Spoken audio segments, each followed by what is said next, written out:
1920 में वाल्मीकि और रविदासिया महासभा बनी थी। 1920 में मतलब बाबा साहब डॉक्टर अंबेडकर भी यंग थे।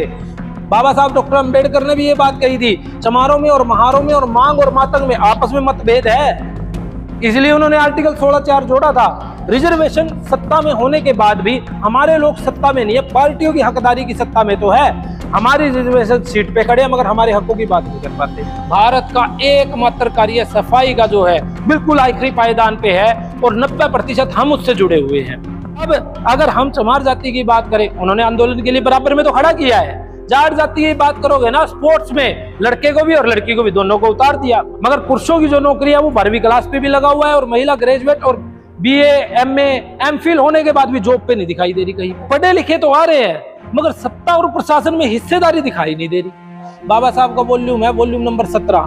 बाबा साहब जनगणना पे लिखते हैं, बाबा साहब लिखते हैं, जब जनगणना हो रही थी ना तो पंजाब के लोगों ने सिख बनाने के लिए दबाव बनाया, उनको मारा पिटा कि तुम सिख लिखवाना।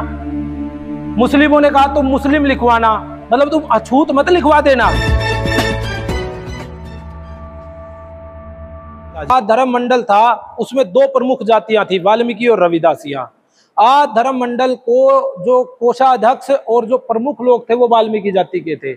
इससे पहले 1920 में वाल्मीकि और रविदासिया महासभा बनी थी। 1920 में मतलब बाबा साहब डॉक्टर अंबेडकर भी यंग थे, उस समय वो लोग वहां पर आंदोलन लड़ रहे थे 1920 में। अब ये चीजें हम हमारे बच्चों से कहां से पूछेंगे? ये लिटरेचर टूटा हुआ है, यानी एक कड़ी है, उस कड़ी में से एक चीज निकल गई, उसका नाम है सत्ता। वो निकली नहीं, वो कहीं ना कहीं से निकाली गई है। आर्य समाज ने बड़ा जोर लगाया हमारे ऊपर, उधर से सिखों ने बहुत जोर लगाया। बाबा साहब का वॉल्यूम है, वॉल्यूम नंबर 17।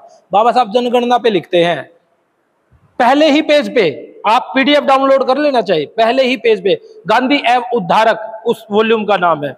बाबा साहब लिखते हैं, जब जनगणना हो रही थी ना तो पंजाब के लोगों ने सिख बनाने के लिए दबाव बनाया, उनको मारा पिटा कि तुम सिख लिखवाना। मुस्लिमों ने कहा तुम मुस्लिम लिखवाना, मतलब तुम अछूत मत लिखवा देना, तुम अछूत लिखवाना, मुस्लिम लिखवाना। हिंदुओं ने इससे भी ज्यादा बड़ा प्रोपेगेंडा किया। वो क्या कह रहे हैं, तुम जाति लिखवाओगे नहीं और जातिवाद तुम्हारे साथ होगा नहीं, इसलिए तुम हिंदू लिखवाना। बाबा साहब ने इसका खंडन करते हुए विजिट किया पंजाब में जाके, भाई ऐसा नहीं चलेगा, तुम अनटचेबल ही लगवाना। जब ब्रिटिश गवर्नमेंट में सबमिट होगा जो मामला जो है उसको पेश करो, उस चीज को पेश कर दो। आज फिर वही परिस्थितियां आ रही है, जनगणना फिर आएगी, फिर वही प्रेशर बनेगा। हमारे पास तो नहीं बनेगा क्योंकि हरियाणा मुक्त है। जहां जहां पर 5-5, 4-4 धर्मों का दबदबा है, उत्तर प्रदेश में मुस्लिम का है, हिंदुओं का है और अन्य का है, पंजाब में अलग अलग रिलीजन का है, कहीं पर क्रिश्चियनिटी का है, ये मामला बनेगा। संख्या टूटती कैसे है? संख्या टूटती ही ऐसे है कि हम संख्या को जोड़ने वाले जितने भी वाक्य और जितने भी शब्द उनको खो चुके हैं, उस पर हम बात नहीं करते, चाहे वो राजनीतिक मंच हो चाहे वो धार्मिक मंच हो। मैं अमृतसर के दोनों प्रोग्राम में था, आदस्के में भी और भावादस्के में, पिछले साल में। सारे जब प्रोग्राम में घूम रहे थे, मैं किताबों की स्टॉल वाले के पास खड़ा था। मैंने उनसे पूछा कितनी बिकी, वो कह रहे, एक ने जवाब दिया 21 किताब बिकी है, एक ने जवाब दिया 64 किताब बिकी है। 80,000 और 2 लाख लोगों के बीच में किताबें सिर्फ इतनी बिकी है स्टॉल पे से, यानी हमारी चेतना मर चुकी है और लिखा सारा कुछ किताबों में है। अब मेरे एक मित्र जाट जाति से है, धन्ना जाट को वो नहीं छोड़ते, छोटू राम से को वो नहीं छोड़ते, फुला जो जाट है वो उनको नहीं छोड़ते, वहां से महाराजा सूरजमल की उसके पास किताबें होती। इधर से मैं ऐसा व्यक्ति हूं, हम दोनों जब आपस में डिबेट करते हैं ना तो बात होती है अस्तित्व की, कि अस्तित्व खत्म होता कैसे जा रहा है। उसकी समस्या ये रहती है जमीनें बिकती जा रही है, गाड़ियां बढ़ती जा रही है। मेरी समस्या ये रहती है क्या कहते हैं, पढ़े लिखे तो आ रहे हैं मगर सत्ता और प्रशासन में हिस्सेदारी दिखाई नहीं दे रही। महिलाओं की जो पढ़ाई लिखाई है ना वो पुरुषों के बराबर है, मगर पुरुषों की जो नौकरी है वो 12वीं क्लास पे भी लगा हुआ है और महिला ग्रेजुएट और BA, MA, MPhil होने के बाद भी जॉब पे नहीं दिखाई दे रही कहीं पे। बहुत कम संख्या में है क्योंकि ज्यादातर शादी करने के लिए और नौकरी वाला लड़का ढूंढने के लिए भी पढ़ाते हैं लोग। भाई ठीक है, इतना काम चल जाए। आंदोलन उनमें है नहीं। उपासना जी ने एक एक बात क्लियर की है। अब अगर हम चमार जाति की बात करें, उन्होंने आंदोलन के लिए बराबर में तो खड़ा किया है। जाट जाति की बात करोगे ना, स्पोर्ट्स में लड़के को भी और लड़की को भी दोनों को उतार दिया। भारत जातियों का देश है, जातियों का नाम लेने में समस्या क्या है? हमने ये नहीं किया, हमने संख्या भी तोड़ी है, कुनबे और खानदानों की लड़ाई लड़ने में उलझ गए हम।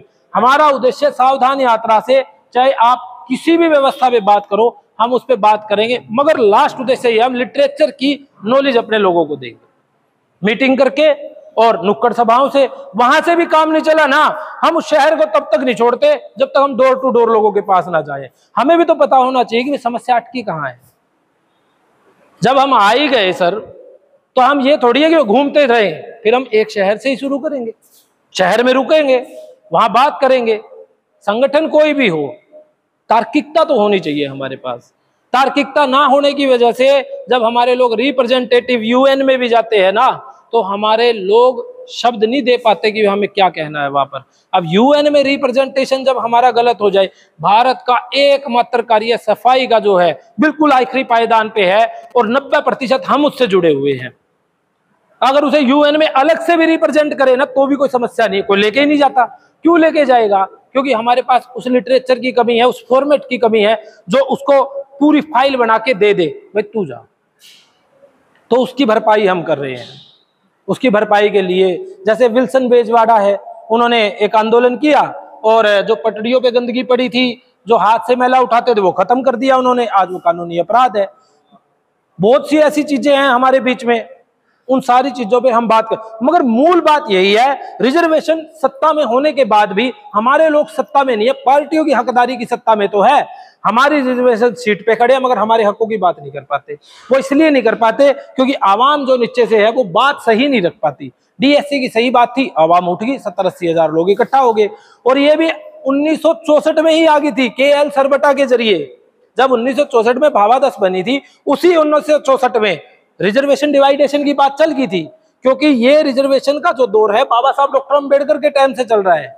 बाबा साहब डॉक्टर अंबेडकर ने भी ये बात कही थी, चमारों में और महारों में और मांग और मातंग में आपस में मतभेद है, इसलिए उन्होंने आर्टिकल 16(4) जोड़ा था।